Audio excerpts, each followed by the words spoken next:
This is the Stromer ST1 Limited. To me, it's just the pinnacle of the ST1 line. We now have the ST2, the ST2S. Very awesome. They've got integrated display panels and electronic shifting, and it's kind of the next level. But the ST1 was really revolutionary, dating back to kind of like 2014, 2015, 2016. They had the ST1S, the ST1T.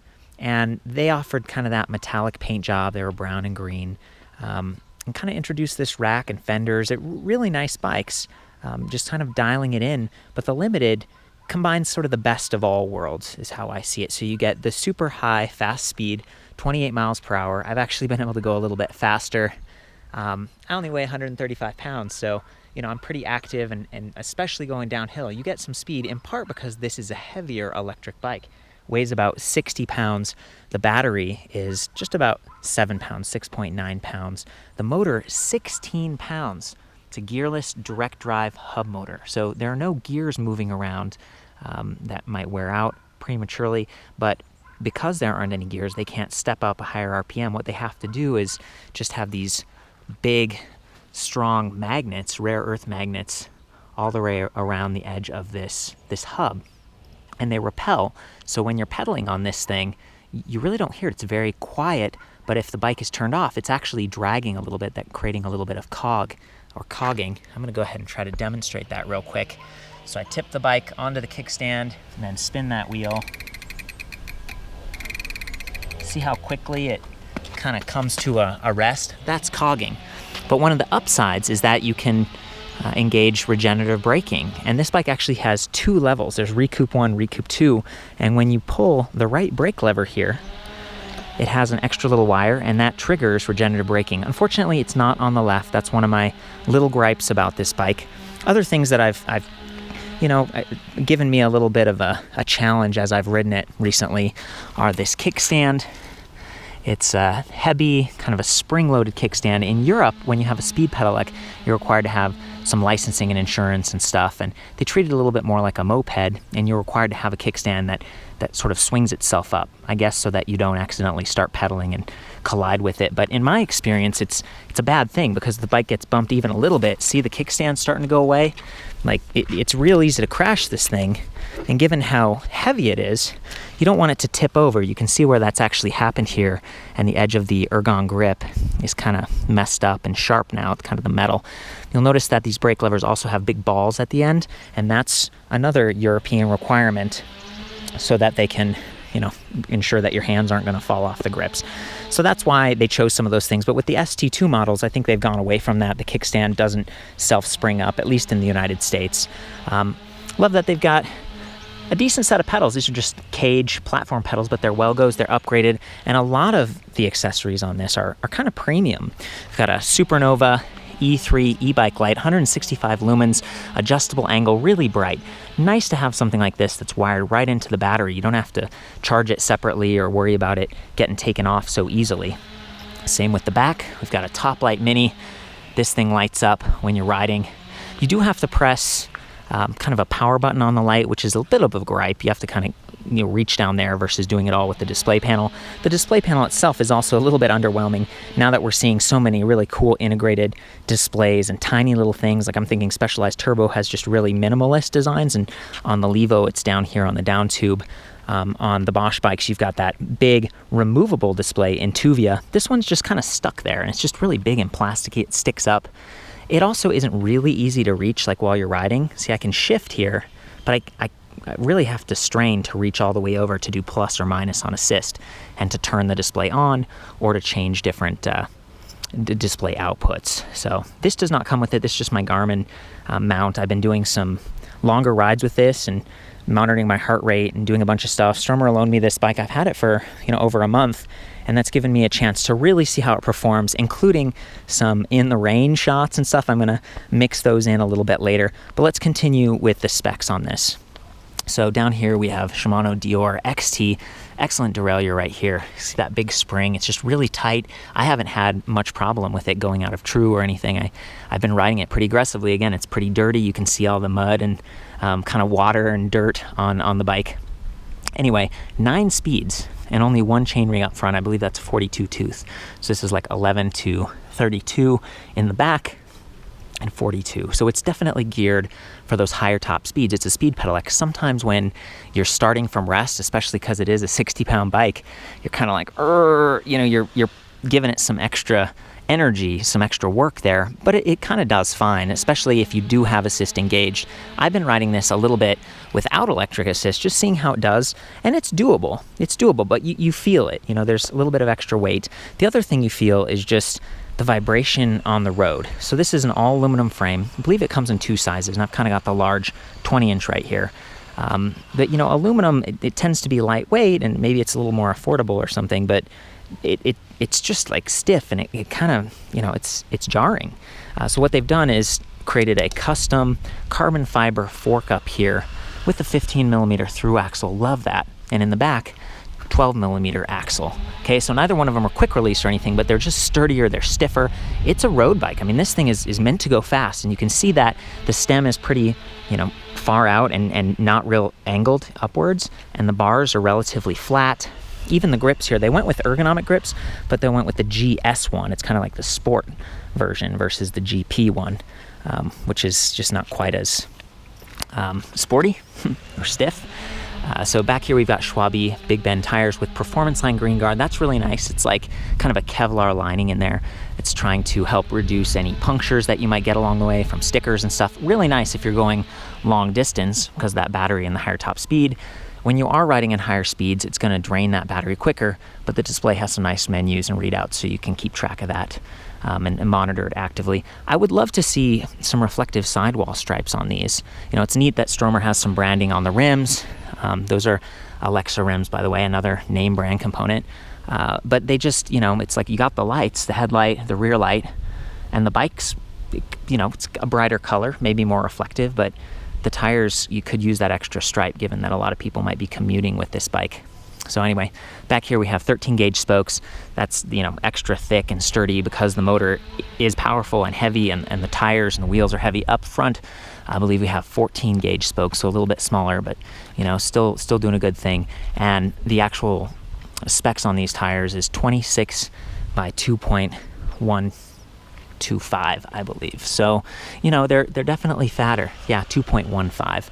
They're fatter. They're going to give you a little bit of shock absorption, and I believe it's 30 to 55 psi, which is kind of lower than a lot of other bikes. So you can lower those. It's not going to be quite as efficient, but you've got assist helping you. Over here, this is where you could plug the battery charger in, and I think I'm going to just cut to that and show you what that looks like when I'm charging the battery separately, because you can charge it on or off the bike. And it's really nice. You can take the battery out and reduce the weight of the bike if you're moving it around. Can you hear that? That's the fan on the charger, and it needs a fan and a fuse because it's a 4 amp charger. A lot of times I see 2 amp chargers for electric bikes. This does weigh more. It is more bulky. It's nice that you can unplug the wall side if you want to cut down on some of the size, but you know, it's more than 2 pounds, and it has this special dongle. See, I'm attaching it there and here to connect to the battery, because the interface, the charging interface on the battery is different than on the bike. So while you can charge the battery on or off the bike, you got to make sure you don't lose that little extra piece. And again, it's a little bit bulkier. Weight is one of the trade-offs for the Stromer ST1 models. Okay, so the battery is all charged up. I've got the keys inserted over here, and there's a little black button, this plastic thing you kind of push, and it helps to release the battery cover right here. There's some nice instructions and everything in there, and maybe some room to even stuff some extra gear, hide some things if you wanted. Here's the battery. Again, it's, you know, 6.9 pounds. It's pretty heavy. A lot of these batteries are a little bit lighter these days, like 5 pounds, but this one is 36 volts, 14.5 amp hours, so almost a kilowatt hour. It's a lot of capacity. It's going to take you further, and I mean, it looks beautiful. It seems like it's well protected. I'm going to go ahead and slide this thing on. There's these rails that you've kind of got to connect the battery to, and then it just slides down like that, and then you close the door and kind of have to click it in like that, and we turn the key, and we are ready to go. Okay, so some other really nice things that I want to call out are the bottle cage bosses right here. It's just excellent that you could attach a mini pump or sometimes little gear bags or just a water bottle. You know, I got my little backpack on right here and I got water at my fingertips, but you don't always have that. And given that you might be commuting, you might want extra water if you're going, you know, super far. You don't want to wear a backpack because it's hot, keep your back cool. You don't have to. You've got this nice Racktime rack here too, so you could have like a narrow trunk bag. You could have panniers, although there isn't an extra pannier blocker and there's no like hook down here to put a bungee on, so it's the rack's kind of mixed. And you see it doesn't even connect to the seat stays. It connects directly to the fenders, and they are really nice fenders, and they've got these extra sturdy support arms. They never rattle, and they protect you pretty well from water. But, you know, the max rating here is 17 kilograms. It's like 37 pounds instead of a lot of other racks that I see on electric bikes. It's 25 kilograms, which is like 55 pounds. So just keep that in mind. It's efficient, it's sleek, but, you know, some of the utility is a little bit compromised to get that beautiful look. And because a lot of people might just be riding it like a bicycle for fun. So down here, we're looking at the cranks, we're looking at the pedals. You might notice that the chain stays, these bars coming back to the dropout, this is the chain stay, this is the seat stay. So the chain stays, they kind of butt out pretty wide so that they can fit these hydraulic disc brakes, 180 millimeters. They work really great. They use those, I think, carbon steel rotors and then the Magura levers up there. But, you know, they needed to fit that in there along with that hub, along with the 9-speed cassette, along with the torque sensor. That's a TMM4 torque sensor, that silver plate there. That's what's sensing how hard you're pushing, and that's how this bike activates. It's pedal assist only. It's very smooth. But the point I'm making is they had to bump out those chain stays. And so I've noticed that sometimes I'm pedaling and my foot comes around like this and clink, it kind of bumps into these. It's nice that they've got these wire covers and slap guards and everything, and it's more branding. I think they've done a tasteful job, but, you know, it says Stromer kind of all over the bike. And I guess just in terms of performance, my foot hits this occasionally. So that's an area where it's a little bit like, I wonder if they could have brought this back a little bit further and kept it narrower, or maybe made the crank arms wider or something. Just something worth considering. You'll also notice how clean the bike looks. The battery, the motor, it's low. They tried to move some of the weight up forward to give you good performance and balance, but the wires actually run below the down tube, so they aren't fully integrated. They might be a little bit more vulnerable, you know, if this thing tips or if you ran into a curb or just to the water and stuff. They seem well sealed. This actually makes them easier to repair because they're not like in the frame. But it's just something I noticed when I was up close, you know, really scrutinizing this bike. So I don't know, from the side, from most people, you see it like this and it just looks amazing. It is limited edition. They only made 399 of these. This is number 292. And, you know, I think it's pretty cool. Again, Ergon saddle back here, really nice. 31.6 millimeter seat tube. Okay, so if you wanted, you could put a thud buster, you could put a body float, and actually I do plan to play around with that a little bit here. Got my bag of goodies. So check this out. This is the body float. It's just aluminum one, kind of the lowest end model, but it's still $250. You can get different colored springs. I'm pretty light, so I got the purple ones, and I've even got like a thumb adjust knob to work with it. It's not as long as the actual seat post that came with the bike. This one's 350. I think this is like 300 millimeters. But one of the things that I noticed is that they sent me a 27.2 millimeter and the seat post is 31.6. So I'm actually going to need to order a shim off of Amazon or whatever so that it can adapt and actually fit in that seat tube a little bit better. And then Redshift Sports, I was asking them about their new shock stop. So this is actually a stem that's designed to dampen the vibrations of the road. It's not going to move a whole lot. It's not going to, hopefully change your steering too much, but it is going to help to dampen some of those vibrations. So I'm going to put those on. I'm going to do separate reviews at a later date. But I wanted to call those out because it can really improve the quality of ride. And if you're someone like me with a sensitive neck and back, these could be worth it. Again, $100 for the shock stop, $250 for the body float. Okay, so we're back up here ready to just turn the bike on. You hold the power button for a couple seconds, it comes to life. It says Stromer, It's doing kind of a little dance. There are some special codes you can enter into this so that, you know, holding the plus button works as a throttle. Maybe you can change the speeds and stuff a little bit. I have a link back to the forums in the full review where it talks about those codes. But I want to call out that when you're starting the bike up, you don't want to be pushing on the pedals because it's actually measuring the strain on that TMM4 sensor. And if you're pushing, it's going to throw it off. And then all of a sudden you're like, why isn't it responding? I'm pushing. And it's because it sort of measured the 0 at a higher level because you were pushing. So, you know, right now you can see speed in miles per hour, a battery, a kind of an infographic with 10 bars, which is really nice. Each bar is 10%, so it's not like 4 bars where you're really kind of guessing. This is nice, finer increments. If we press the power button over here, it changes and you can see, okay, our average speed, distance, odometer, trip time, the time, like a clock, and then back to speed. And then there's also a battery level percentage readout, which is really nice. I love how detailed they've gotten with the battery. And then if we come back over here to mode, we can see those different levels. So if we go all the way down, we have Recoup 2. That's what happens when you pull the brake too. It gives you the highest level of regen and recoup, saves your brake pads a little bit, gives you some electricity back. And then we have Recoup 1.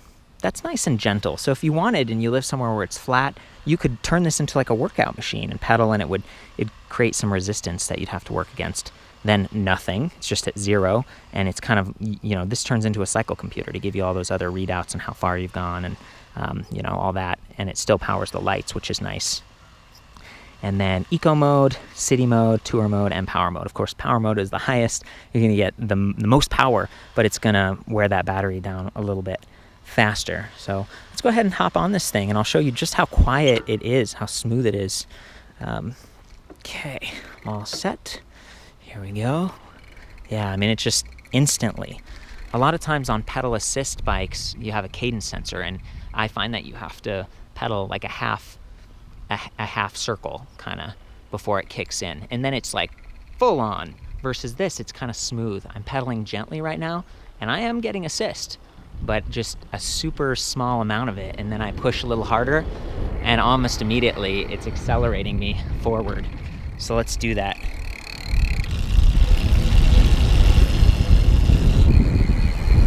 Pretty quickly I'm outpaced, so I'm going to need to shift up, get some of those higher gears.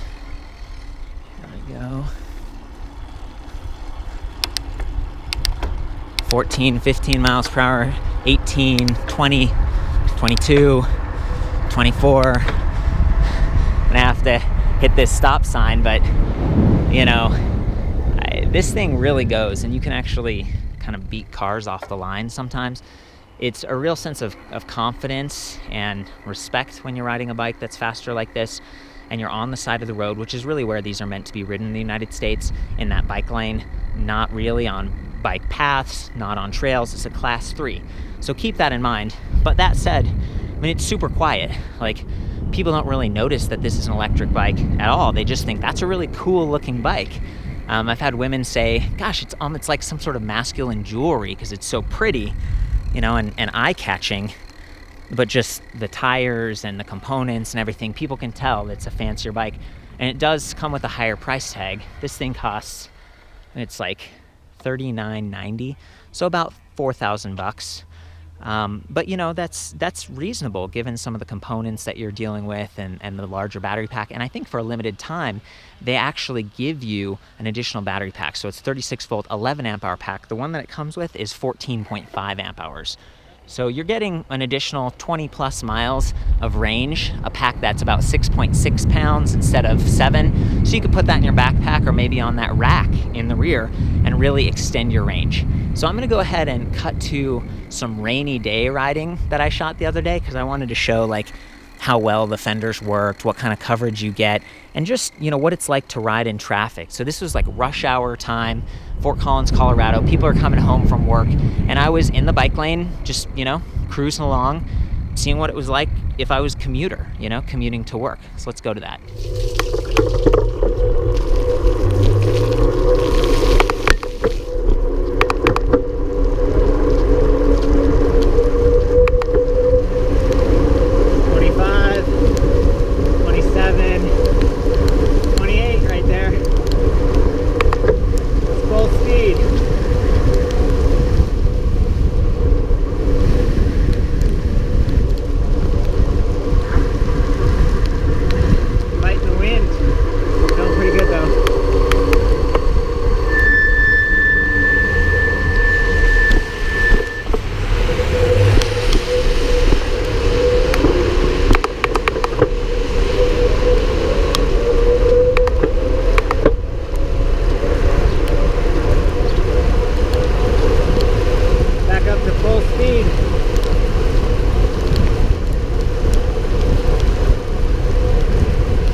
Well, guys, I hope you enjoyed that. I've had a blast with this bike. It's awesome to get to spend more time with something, really get to know it and appreciate it. I've got to say, I dislike how heavy it is. Just lifting it up is just such a pain, but riding it is a blast. I appreciate the range, the speed, how quiet it is, how solid it is. You know, yeah, it's jarring and stuff, but if you ride carefully, it works out pretty well. And I think when I put on some of those accessories, it's gonna take away a lot of that jar that I feel, some of that abrasion. So for the full write-up on this, and like every other Stromer electric bike, at least through 2016, I'll see you back at ElectricBikeReview.com. Of course, ride safe, use those lights, and be respectful when you're out there if you're on a high-power bike like this. Cheers.